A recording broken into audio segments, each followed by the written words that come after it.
Welcome to another episode of GGA. What is that? Good Game Alert. Good Game Alert is when you come get the latest information on the streets, on the system, and we bring relevant folks into the space with relevant content. So with no further ado, we have a wonderful guest this evening by the name of David Heppard. I've been knowing David for about 20 plus so years. I want to get into a little bit about his story, but before we go there, I want to introduce you, a warm introduction. David Heppard, formerly known as No Brains. Just being honest, Yeah. you are now the executive director of Freedom Project, doing a lot of wonderful, fantastic work. We'll get into that a little later on in the show as well, and also the things that you're providing in terms of services, resources, and most of all, relevant relationships. So, just to get a little bit about yourself, can you give us a little bit of backdrop about who David Heppard is? But before you get into a little more who you are currently, give us a glimpse of who you were prior to being the executive director of Freedom Project. Give us a little glimpse into the life of AKA No Brains. Right. Thank you, sir. That's my guy. Well, you know a large part of that because we grew up together in adverse circumstances, being that belly of the beast, right?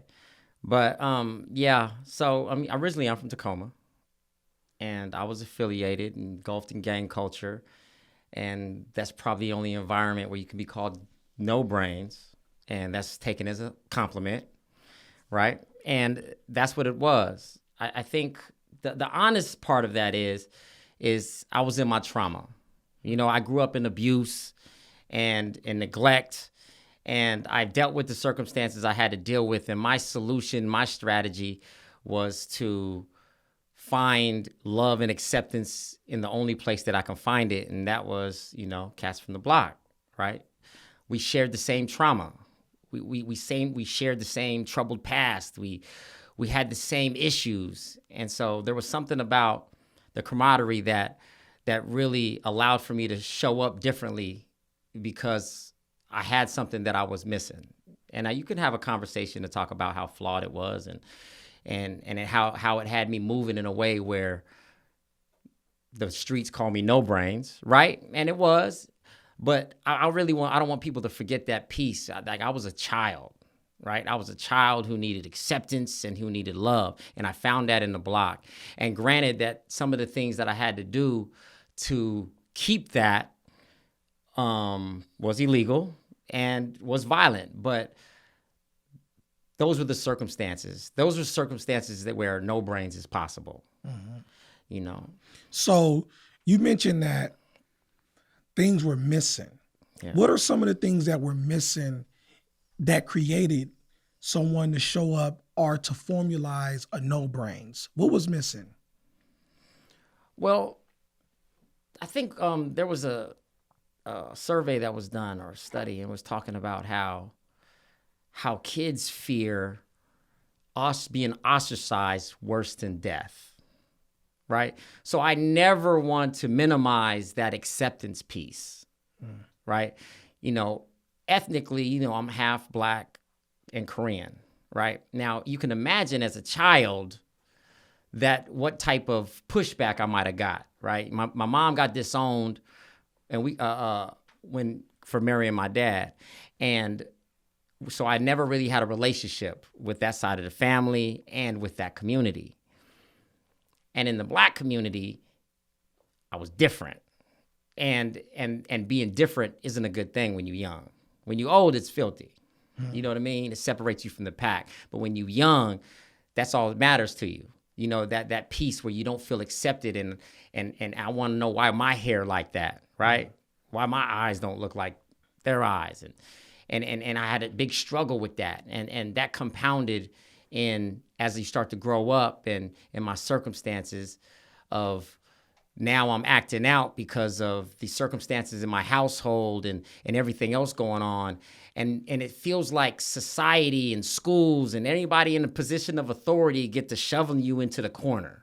You know what I mean? You get othered everywhere you go. Now you're a problem to be fixed. And now your messaging about what you can do and what you will do in life is so consistent. And it's and you keep the hearing that you ain't gonna be shit and all this other stuff. And so that type of messaging creates an individual where he has I have a lot of anger, I have a lot to prove, and the people where my acceptance lies and my love lies meant everything to me. And that's what really was my separation, was that loyalty piece. I've always been loyal. Yeah. And that's why I kind of when I look at the youth now, when you see people who are showing up in a way that other people don't appreciate, and I see that asset-based approach. I see because those are good qualities in me. Yeah. That willingness to go that extra mile, that loyalty piece, those are all great qualities I had. Now, granted, they bled out different because of my lived experience, but those are really good qualities if they were cultivated in the way that they needed to be cultivated, and I would have been shown care like I really needed. Because at the end of the day, that's all I needed. It's mind-blowing to hear that you say that. All you needed was somebody to care, right? I remember when I was in the belly of the beast, and I had a cellmate by the name of Pooney. I know you know old school Pooney, right? And Pooney's old school. He's from Compton, California, from the hub city, right? And I remember when he got a chance to get to know me. We would, we used to have good conversations and dialogue about life, and he's seen how I moved, and as I matured through the process of just, like you, just growing up in that environment. We're going to get to that part as well.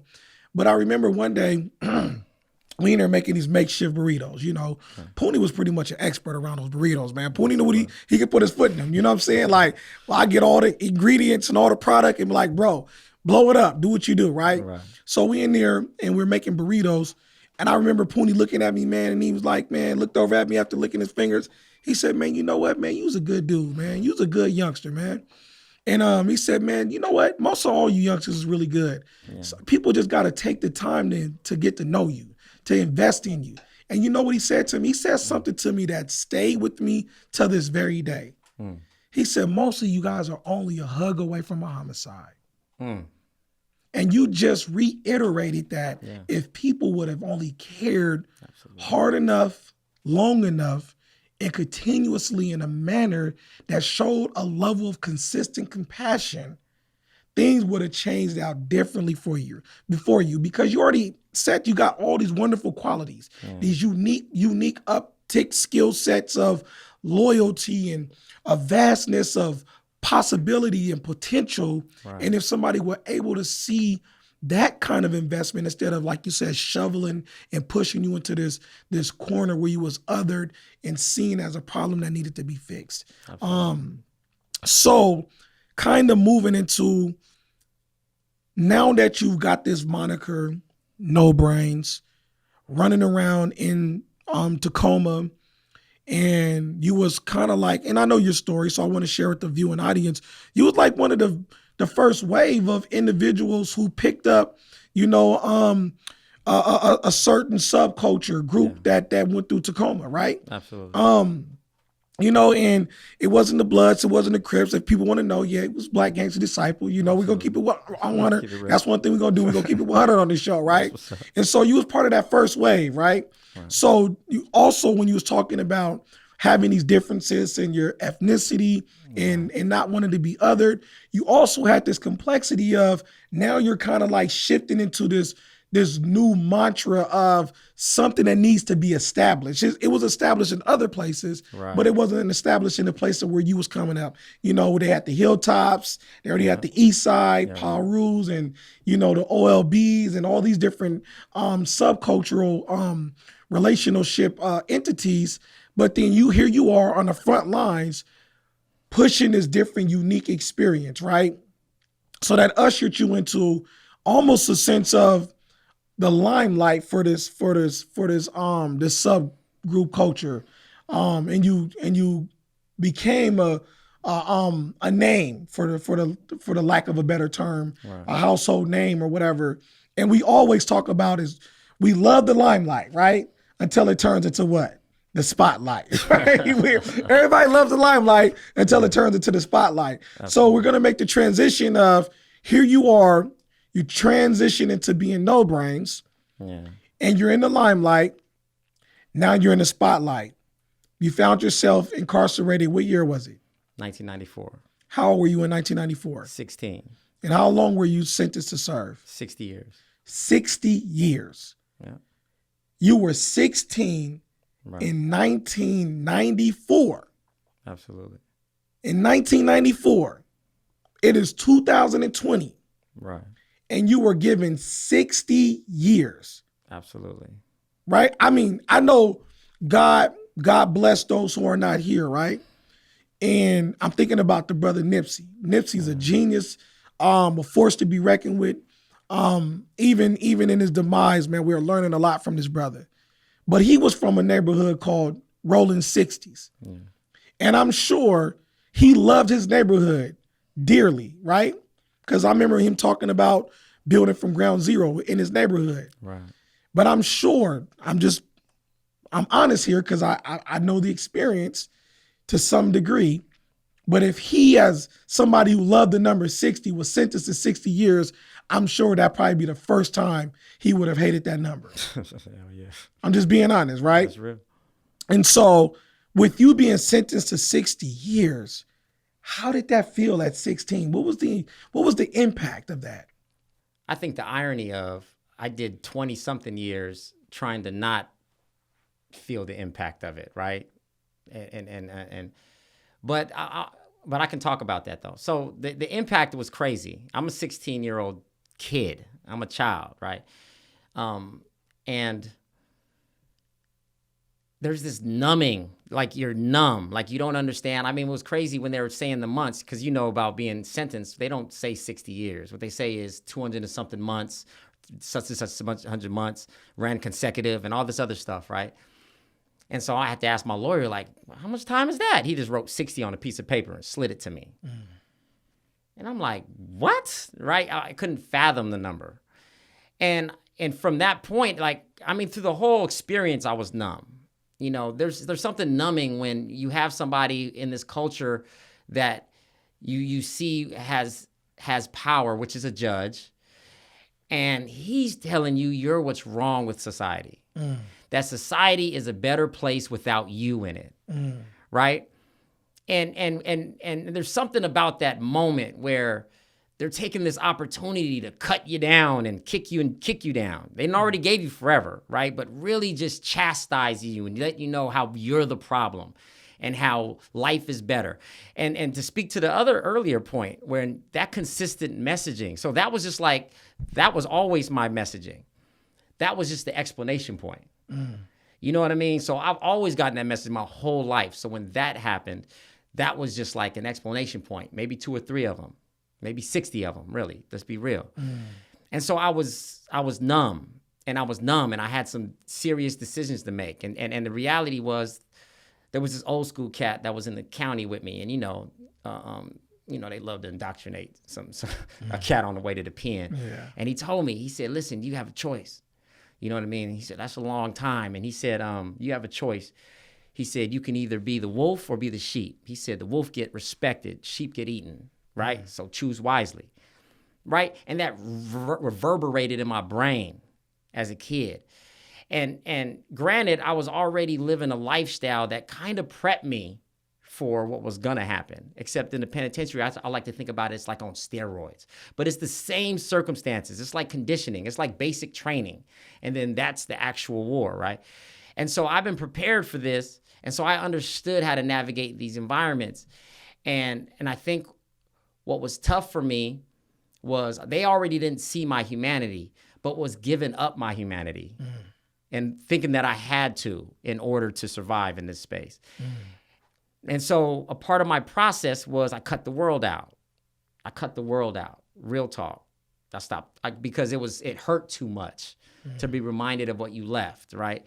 And even my wife now, but she was my girlfriend at the time, I broke it off. And I broke it off because, to be honest, she make me soft. That's how I used to feel. You know what I mean? There was always this other part to me where you didn't have to put on with this toxic masculinity. You didn't have to put on this armor and this mask on to navigate into these negative spaces.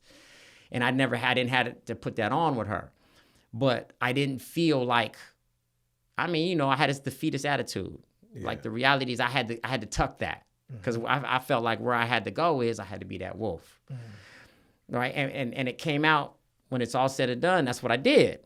I had to perform in a way where every situation and circumstance was life or death. Right. Somebody bumping me and me not doing something when I was in my time was that the way it weighed on me was like, listen, if I let him do this, I'm going to have to let them do this for the rest of my life.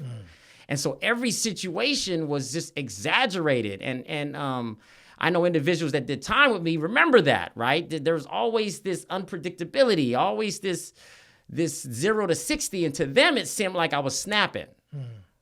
But the reality was it was the weight of my circumstances on every moment. Every time I stepped out to sail, there was this weight that I carried. And it manifested in a way that kept me in the hole, kept me fighting, kept me with assaults. And so that's how I try to navigate that. You try to punch it out. You try to defeat the circumstances with the only thing that you know, right? And that's how I navigated. I really just started to self-destruct and go further in my depression and that's what it was. It was depression. I might have had a slick word for it back then, you know what I mean? And talk about how we don't give a fuck. It is what it is, and I'm with it, and I love it. But the reality is, if I'm being honest, and I have nothing left but to be honest, at this point in time in my life, the reality was, man, I was depressed, right? And I gave up. You know what I mean? And it wasn't until wifey came back a few years later, years later, and she came back that gave me glimpses again. I got glimpses of the streets. You know what I mean? Because I was really starting to burrow down. Like that was, some people don't realize how being institutionalized, we looked at that like it's a bad thing. But when you have all day, that is the safest thing on the planet. You don't have to hold these considerations for what's happening on the streets, who can't pay their bill, who's going through it, who's arguing, who's fighting, and who's sick. You don't have to hold these considerations. Life seems a little bit more bearable. And when you have those circumstances, that's all you're looking for is a little bit more bearable. And so that's how I dealt with it. I burrowed down. I started melting. That really hardened in me how I understand that healing comes in community. It wasn't until I met other brothers that was empowered, you know what I mean? But before that, before we were even empowered though, but before when we was knee deep in the BS, you know what I'm saying? Our bonds were real. You know what I mean? And we burrowed down together. And to be able to have that type of care and consideration for, fellow brothers in the struggle with you, you know what I mean? Help carry you through it. And when those same brothers of the struggle start to get empowered, and it gives you permission to get empowered. And that's what it really took for me. It took a whole village to get me. There's a whole lot of different situations and circumstances of people that I met. I could really reflect back to conversations with 8 Ball when I was in there, and I was in it. Like they couldn't tell me nothing. They thought they couldn't tell me nothing. But the reality is he was planting seeds.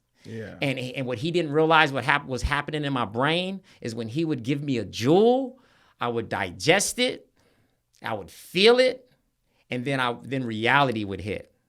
How does that match up with me doing 60 years in the penitentiary? Wow. Right? I can't fathom what does that look like in these situations when dude comes off the chain and he done killed my partner.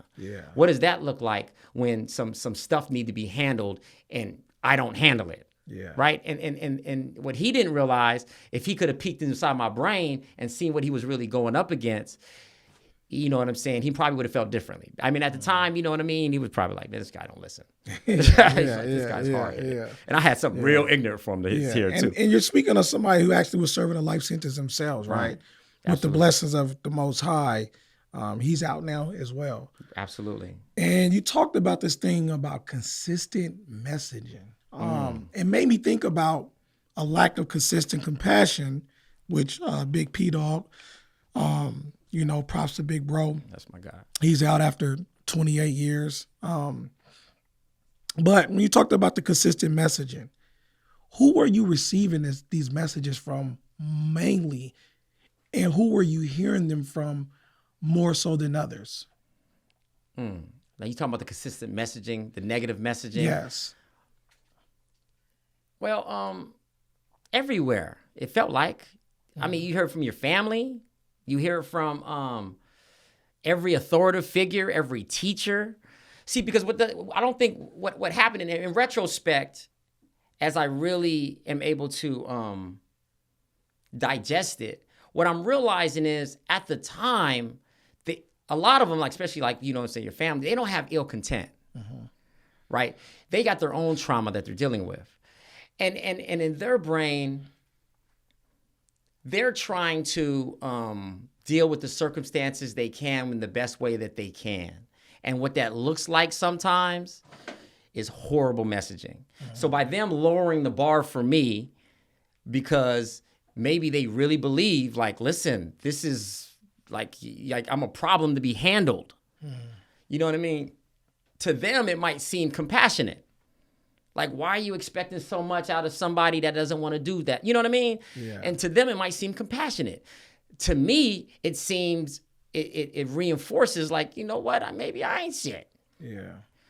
And so that's where it came from. It came from close. You know what I mean? And to add on insult to injury, it comes from everywhere else too. When you're in school, I'm being handled. You know what I mean? They don't see my skills and my talents and my gifts. I mean, there was one teacher throughout the years, and she see me. I'm talking. I'm slick with it. I'm joking. I'm laughing. I'm very relational. And I remember she had everybody do an assignment, and she let me do it with somebody else. The two people that did the most talking. Yeah. We did great. Yeah. Right? Because she saw it. She was like, listen, like, he's smart. He just, you know what I mean? He this is how he works. This is how he operates. He loves to talk. You know what I mean? He loves to communicate. And if I can put him in a position to have to communicate to do the work, he's going to do well. And I did, right?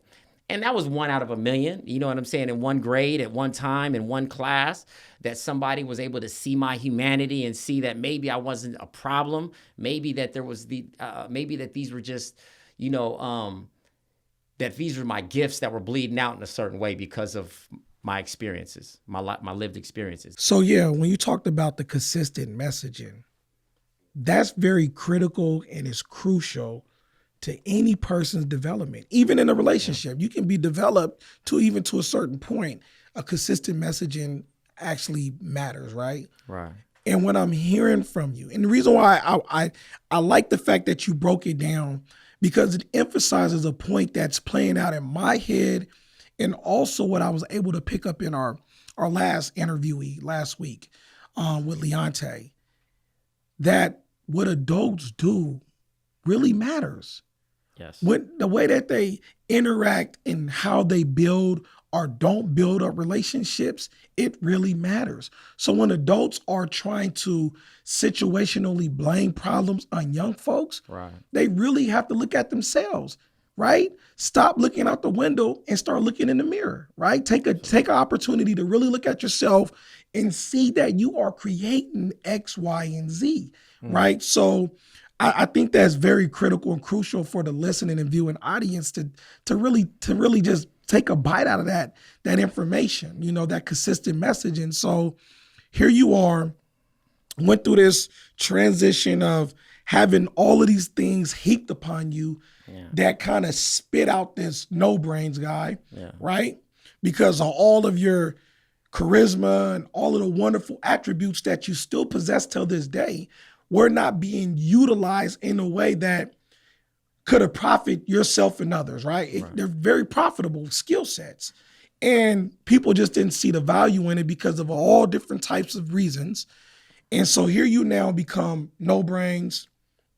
You're inside the system. Right. You're given 60 years to serve. And I'm just being honest with you. When I was sitting up here, I know your story, bro. And I'm sitting up here listening to you. And there's a part of my heart that just want to just cry because I'm thinking about Who took the time to cry for that little child that was not given an opportunity to have a childhood, that was denied a childhood? That's real. Like, I'm not gonna lie to you, bro. I went in at 13, and it hit me one day as I was driving down the freeway, literally like a few years ago.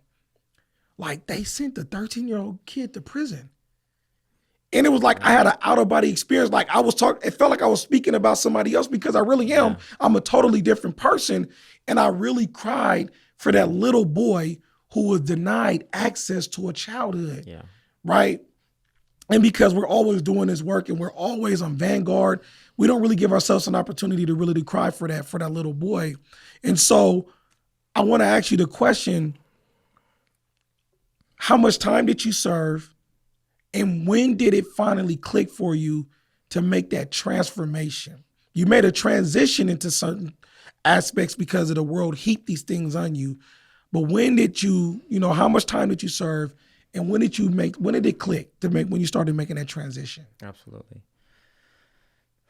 Well, no, I appreciate that, brother. So I did 24 years. I ended up doing about 24 years when it was all said and done. And it's not about clicking, as you know, it's not about clicking. I used to say verbiage like, I changed, right? I turned the corner, and I used to say that. And I don't anymore, because I don't believe people change. I believe they heal. I didn't need to change, because the change is to imply like something was wrong with me before. Correct. You know what I mean? There wasn't nothing wrong with me. What was wrong was that I had trauma that was bleeding out. And then there was nobody there to put first aid on it. That was the problem. I wasn't the problem per se, right? But we live in a society where you feel compelled to have to demonize the old you in order to reassure people that the new you isn't the old you, right? And they create this dynamic in our society where I got to demonize that. And that's why it's easier for me to advocate for somebody else's 16-year-old than it was for me to advocate for my own self at 16. Because I knew in spaces you didn't want to hear that. Yeah. Because if you heard me really talking about the humanity of that 16-year-old, to you it might seem like I'm not holding myself accountable, right? And so I really want to get to your question about what happened. And I'm going to talk about my healing journey, right? So I really want to talk about my healing journey. And what happened was you start to get all these seeds planted from all these good brothers, like through the years, man. There's all these good brothers through the years that was able to see past the mask I had on and was able to see like, man, listen, man, just like Poonie told you, man, you a good dude, man. You feel what I'm saying? And able to see in these moments and want to give you these jewels. They want to invest in you because you know what? They believe you're worth the investment. You know what I mean? Even if in 5 minutes you're not going to take advantage of these jewels that they're giving you, they still in the moment believe that, you know what? Here, bro. And so, because when I was able to start to heal, I plugged into every jewel that was ever given to me. Every jewel that ever given to me, that a brother maybe in passing or whatever the case was able, and it resonated with me, but I didn't have the courage in the moment, or I didn't have the ability in the moment because I was still too wounded. You know what I mean? And so that's what started happening. Stuff started also happening was there was this point in time where, because I was loyal. Like I'm really loyal. Like I would have traded it all and did trade it all. You know what I mean? And when guys started showing up different, right? Because when we going in there and we're young, they sell us this brochure, this old brochure about how it's supposed to be. Like, these is the rules. This is how you move, and you never let this happen, and you never let your partner, you know what I'm saying, when he needs you, and you never turn down a fade, and when it comes, all these, the rule book, right? And you start to see these guys who are preaching this stuff, and they're not living it. Yeah. They got, right? Because I'm in there, and I did 24 years, and I probably did like 8, 9 of it in the hole, right? just going back. I'm back and back and back. I keep going back, and I'm coming back out, such and such told on the homie, and he's in here for killing the homie, and I'm in motion, right? And there was a moment on one of my last programs, right? I just got out of IMU, bro. Just got out. I just did a year. You know what I mean? I got out of IMU, and there was this guy that came on the main line for killing the homie, right? And he was out there. That hurt my heart. Yeah. That all these guys out there, some of these guys I respected, man, and had real love for, and I was like, so that hurt my heart. And so when I got out of IMU that time, you know, I assaulted him and got an assault on staff, came right back. I was out 3 hours, right? I was only out 3 hours. I went in and I went right back, and I really felt the disregard for me. And the disregard. And there was some of my guys too, you know what I'm saying? Some of my guys was at me. Jay and a couple of the guys was in hole with me, like, and they really was talking about, bro, they don't appreciate how some people play the back because they know I'm gonna handle it, right? And so that was a moment that gave me a space to be able to make a different decision, right? And so I felt a way about that. That hurt, right? And so that gave me space. And I was always, and I became an avid reader. I had to lace myself up. They wouldn't let me take any educational classes because I had too much time. Think about that, right? Yeah. I couldn't get educated because they felt like they'd be wasting the resource on somebody that wasn't going home, right? So I had to self-educate myself, right? So once again, consistent messaging. Consistent messaging, right? And you see how it shows up consistently. Like, that's the only consistency I had in my life. You know what I mean? People who had care and consideration came in spurts. Wow. But when it came to the negative messaging, that was the most consistent thing I had in my life, right? That was the highlight. That was the highlight. And so all this stuff is happening. I'm feeling away, and it is what it is. And then I get my mandate comes back. You know what a mandate is? That's your last appeal. Yes. That means it's over. That means if you had some fantasy of a technicality getting you out, because that's over. That's a wrap. And that hit me too. You know what I mean? It was what it was. I was in there and I was acting up and all this stuff. I'm not thinking about my circumstances like that. I'm not thinking about 60 years. You know what I mean?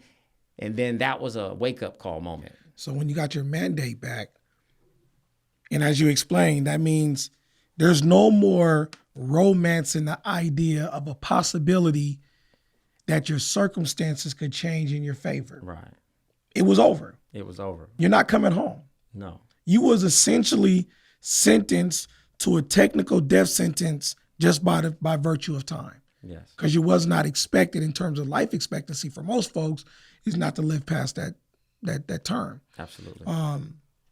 And so you were essentially sentenced to a death sentence.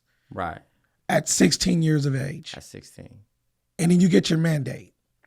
And your mandate says it's over.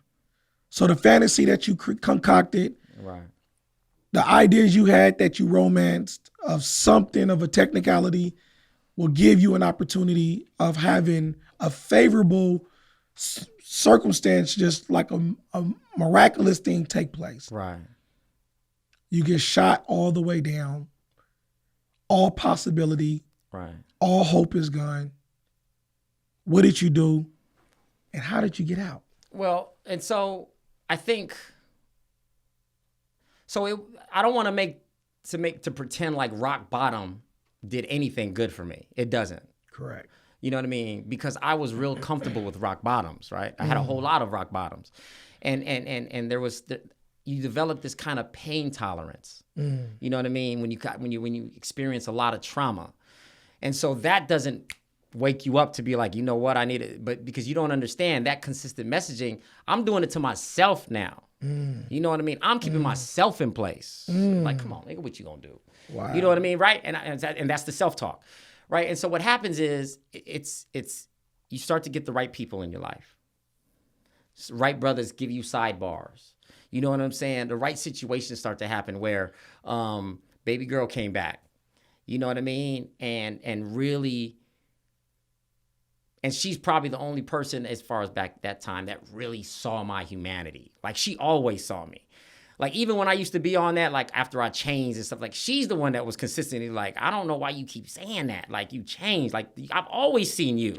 Yeah. Like, this guy, right? Beautiful. For real. That's beautiful. And it is, right? And that's why I married her, right? Come on. Because she saw me. She saw me when I was 16 and I was no brains in the thick of it, right? I didn't see me and she saw me, right? And so there's a healing property of being seen.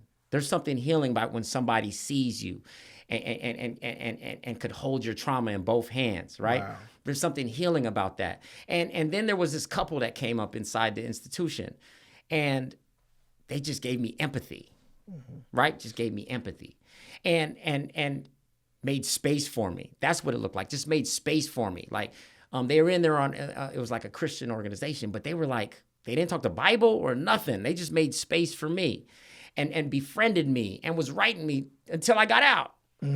Like, think about that, for like 16 years. You know what I mean? Like they was sending me pictures and of their vacations, and like they really was treating me like family. When it looked like that they couldn't come see me anymore because I went to a new institution, they stopped going in and they just came up. Wow. Right? So what I'm saying is, and so there was this process, and there was this process where I had to forgive me too. That's the biggest piece. And so that's happening where I get taste of what empathy looks like. Wow. Right? And that's transformative in a sense where the world looks different. Because before, you justify bad behavior because you think the world is a bad and scary place. But when somebody shows you empathy, the world looks different. Wow. You know what I mean? And then my partner, good friend of mine, Wyatt, you remember, bro? Yeah. And bro got out, and he had a daughter, and he made me the goddad. And that was big for me, bro, because I didn't have no kids. Because I was in there at 16, I didn't have any kids. And they really made me the goddad, though. Now, you know how some people just do it, and, you know, he's the goddad. And it just is what it is. But, like, really, like they used to have me involved. And that was big for me because it makes you, there's a reframe that happens. You know what I mean? There's a reframe that happens, like, when you love this little girl, and the reality is you want to be of value to give to this little girl when she needs it, right? And there's another incentive. So there's more inspiration for me to be able to want to be the best version of myself. And so all of these things are starting to happen, and I'm starting to really grind, and I'm starting to help others and stuff like that. And we're trying to start classes because they won't let me take classes. No, I'm trying to start my own, right? And there's this healing component when it comes to giving back. And so I'm reaping the benefits of all these things. And there was this one, if there was any moment, there was a moment where I seen this bar that says, whatever you aspire to be, move as if you already had that. Yeah. Right? And I had to come to terms with the fact, like, I'm probably going to die in the penitentiary, right? And so my success had to be the process. Freedom couldn't be my goal. It had to be me being the best version of myself, had to be that now. And so I started to move like that. I reconfigured my day, and I moved as if I was out. I stayed productive for 8 hours. You know what I mean? I cultivated habits that are conducive to me being successful. And I'm reading The Law of Success, and I'm reading all The Secrets of a Millionaire Mind by T. Harv Eker. I'm reading all these books, and I'm digesting all this information, which is pushing back to all the initial messaging I got. I've always, in retrospect, I've always been pretty sharp, right? But the messaging was that I was sharp as a marble, right? I always got that message. I wasn't smart. You know what I mean? That's because I can't memorize this information and spit it back to you in this test. You didn't think I was smart. But what I didn't realize is in my maturity is my comprehension level was high. Yes. You know what I mean? Yes. That's what makes you smart. Yes. I could piece things together in a way, you know what I mean, that's hard for you, even now as an adult, but me as a child. But So all that process, and then the juvenile research, the one that inevitably got me released in 2014, that juvenile research, I hammered through that, bro. And that gave me permission to forgive myself. Wow. Right? Because you can see the juvenile brain, and that's and I saw my thought process in the thought processes that they were talking about. I'm like, they're talking about me in that case. Yeah. You know what I mean? Circumstances were different, but the mindset was the same. And that gave me the room and space to really be like, listen, you're not a bad person because you did bad things. You feel what I'm saying? I was in my trauma, and what I need to do is heal if I want to show up better in the world. And so that's what I ended up doing. And that's how I had my healing journey that was the process of it. And by the grace of God, in 2014, they granted me release. And then upon my release, I've been hitting the ground running. It was in Brothers Like You. I remember the letter you wrote 2 years before I got out. You wrote me a real letter about really prepping me. You feel what I'm saying? Talking about the space and talking about how you how you were exploited when you first got released for your voice and for your power and for your talents and for your gifts. That sat with me when I got released. Remember, I was with you at the Urban League. Yeah. You know what I mean? And you was able to give me framing that really benefited me. You know what I'm saying? As I navigate this world now that I'm 40, I'm just turned 43. Yeah. You know what I mean? And so, man, it's powerful, man. That's a powerful story, brother, because it's real, it's raw. And you talk about this process, man. I was there with you. I'm like literally, I'm there with you as you're telling the story, and I was literally there with you as well. Yeah, in aspects of that story, and I know what your journey looked like, and I know what your transformation looked like, because we know that the penal system is set up entirely for punishment. Absolutely. And I'm glad you was able to break down that it's healthy to forgive oneself. And we know when you're incarcerated, you only have one of two choices. That's you change the environment into either a womb or a tomb, a place of development or a place of decay. And I'm glad that you did not turn that cell into a coffin, right? You turned that cell into a classroom. And just by happenstance, when you turn the cell into a classroom, the institution becomes a university. So you was in a perpetual state of learning. And I'm glad you didn't give up on yourself. And so, man, bro, my heart goes out. I wish nothing but the best, the continued success. Absolutely. As we mentioned earlier, you are the executive director for Freedom Project. Can you give us a little bit about what you're doing at Freedom Project and how folks can get in contact with you? Absolutely. And so at the Freedom Project, what I really appreciate the work that we're doing, because we do it from a community-centered perspective. And I think that's the only perspective. As you might have heard in my story, it was community that allowed for me to heal and become and show up as the guy that I am today. And so what we're doing is we as of now, we're doing a lot of work with the Credible Allies Project, supporting youth from 18 to 24, Black, Indigenous, and Latinx, supporting them and giving them that shoulder-to-shoulder support and the resources necessary so that they can show up in the way that they need to show up. It's not about just resources. It's about that peer support. You know what I mean? These things are coming from our stories and our lived experience of understanding of how do we support somebody that's bleeding out in their trauma. And I want to be there and be able to support my community in the way that it has supported me. And so some of the things that we're doing, at the end of the day, I believe that it's a movement. It's a movement to really support the community. And so with that being said, if you want to plug in, please plug in, reach out. You can get at it's freedomprojectwa.org. Go online, reach out to me in any which way that you would love to participate or add value to the movement. Please come, because your voice matters and it has a place. And if anything that I have could make space for you to show up in the way that you want to show up, that's what I want to do. So how can they reach you? What's your information? You can reach me at david@freedomprojectwa.org. Or like I said, go online and check us out, freedomprojectwa.org. Man, I appreciate that, bro.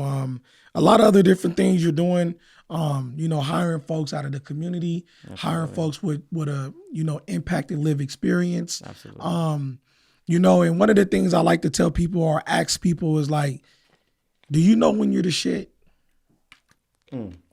Do I know when I'm the shit? Yeah. I don't know. Do I? When you have that feeling when everything is good, you look good, you smell good, you're dressing good, all the cylinders are clicking, there's no clash, You know that moment when you know you're the shit? Okay.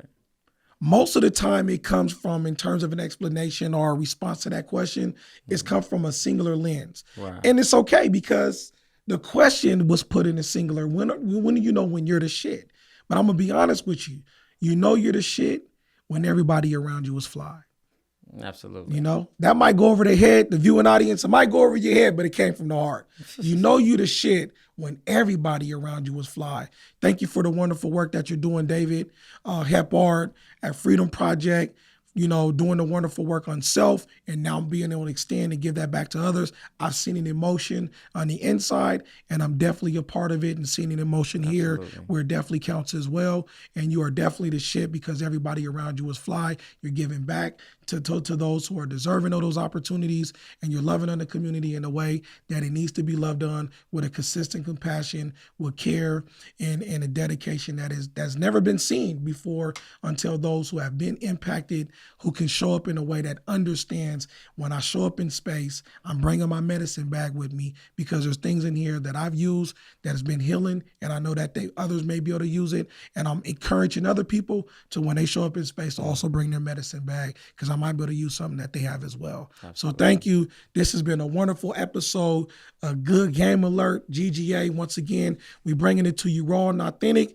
and it's coming from the streets because it's sponsored by the streets. Peace and love to everybody and have a wonderful day on purpose.